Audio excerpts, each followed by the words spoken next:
recording. Okay, to do the hydrangea flowers, first thing you want to do is put your background color on. You need to work quickly with this. You do not want it to dry. You want to work into it as quickly as you can. You have the background colors that I gave you, but if you need to mix more, go back and look at the instructions or give me a call and I'll get you some in the mail.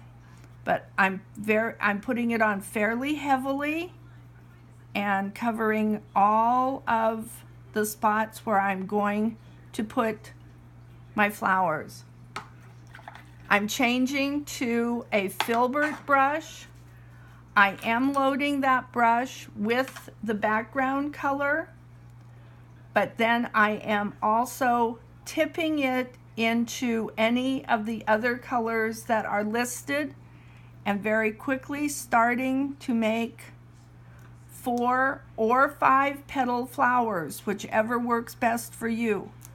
I will try not to turn my piece around to confuse you too badly during this, but just go in and with your filbert, set it down and then turn. Set it down and turn. You want your flowers, they don't all have to be perfect flowers. You don't want them all to be perfect flowers. If you'll notice, I don't work just in one spot. I work around the area. I may go back over some of the petals that I have already put in. Also go over your outside area. You don't want that to be smooth to the touch. You want it to have dimension. You don't want it to be rough, but you want it to not look like you have cut all of your flowers off at the same spot. If you want some darker ones, go in and pick up, not like that, go in and pick up some of your darker colors that you have on your palette. Any of them would work well. They will show up as more variation. If you look at any hydrangea, there is a variation in all of the different petals. No flower is just one color. You'll find that there are all colors in your petals. When you start losing your contrast color, wipe your brush out. Don't rinse it out. Just wipe your brush out and go back in and pick up some of your other colors. Notice that I'm working fairly rapidly with this because you don't want your background to dry out. If it starts to dry out, pick it up, pick up some more and add to it.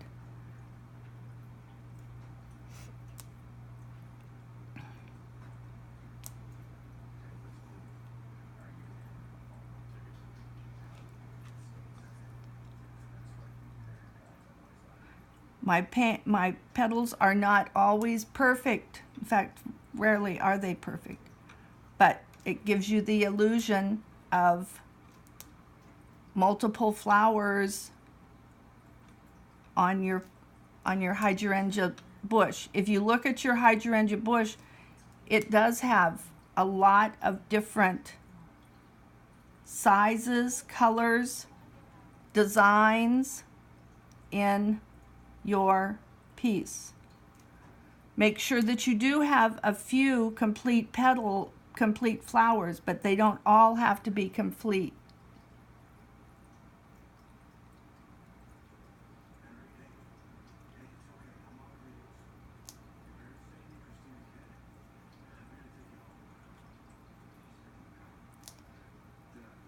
As you work your way through it, you will decide that you've made some petals way too big and others way too small.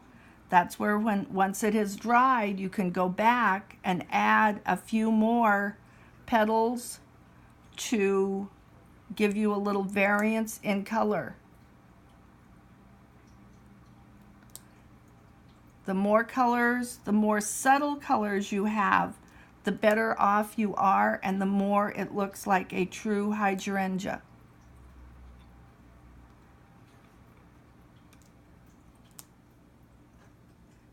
As you can see, I'm not being real careful about this.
As you can see, I've covered all of my background color now.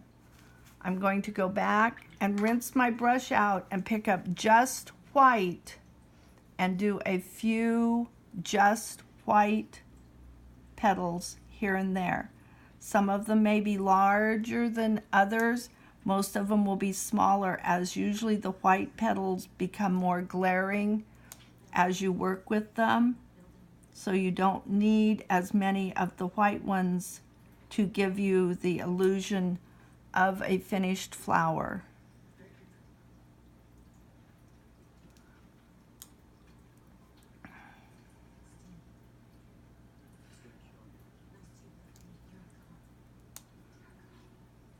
The last thing you want to do with these is, once they have dried, is go back and add yellow centers to them. And you can also go back and do some shading with other colors. You can pick up a little bit of your dark and just sort of tap it in ever so often to give the illusion of a darker petal behind.